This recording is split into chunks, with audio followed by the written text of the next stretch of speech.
Tesla and SpaceX are among some of the most famous and promising companies in the world. Tesla is a major force of innovation and is poised to change the car industry with its electric alternatives, while SpaceX has raced to the top of Forbes' most innovative companies list with a mission of colonizing Mars. But in 2008, things looked very different. It might seem incredible, but Tesla and SpaceX had very close calls with bankruptcy. The situation became quite dire very fast after Lehman Brothers, the world's fourth largest investment bank, shut down and funding dried up. Tesla and SpaceX were just starting out and did not have the products or the cash flow to weather the storm. Elon Musk made about $180 million when PayPal, the company he founded in 1999, was acquired by eBay in 2002. He decided to put that money into SpaceX and Tesla. Even then, the two companies looked shaky and struggled to cover their operating costs. Musk said at the beginning in 2002, "I wouldn't even let my own friends invest as I didn't want to lose their money." So when the capital funding suddenly stopped in 2008, Tesla and SpaceX were in real trouble.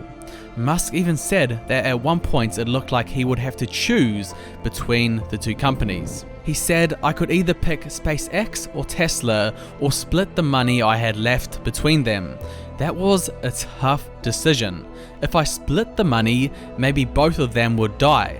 If I gave the money to just one company, the probability of it surviving was greater, but then it would mean certain death for the other company. I debated that over and over. During a South by Southwest conference, he shared the story of how the two ventures were hanging by a thread in 2008. During a Q&A session, the entrepreneur told the audience that at the time he gave both SpaceX and Tesla a probability of less than 10% likelihood of success. Musk also said that it was the worst year of his life, as if the impending financial ruin of Tesla and SpaceX wasn't enough for the poor man. He was struggling to make ends meet himself, and he was going through a divorce, which was breathlessly covered in the press. But Musk decided not to give up.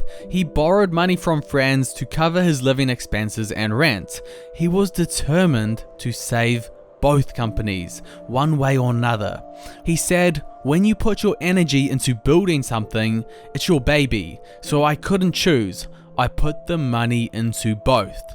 He then began knocking on every door he could, talking to anyone who would listen, and chasing the money needed to save his two biggest ventures.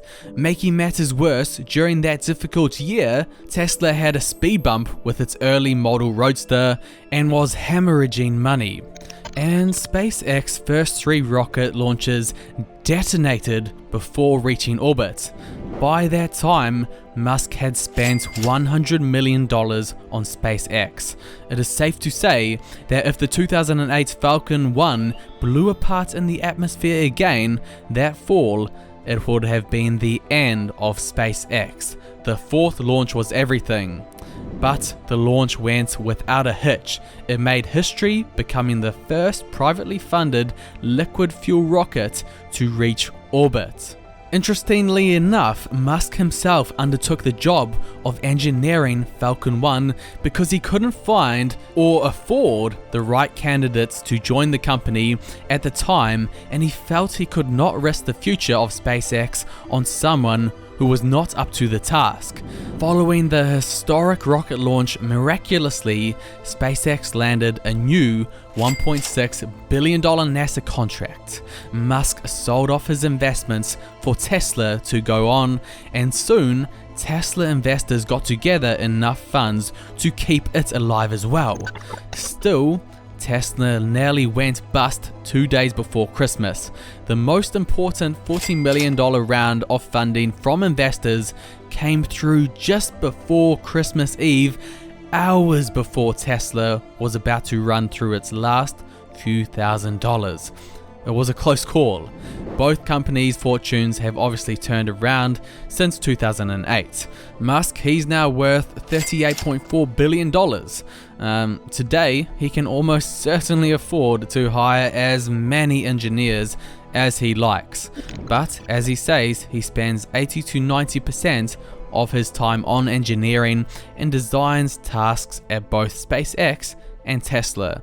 He leaves the task of managing the day-to-day business and administration to other top-level employees. He just loves engineering.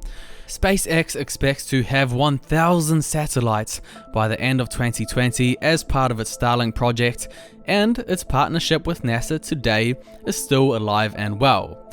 The company is now creating a spacecraft called Crew Dragon, and SpaceX is the #1 rocket company by revenue.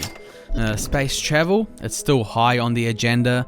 Musk remains convinced that holidays on the moon and life on Mars will be a real possibility in the not so distant future.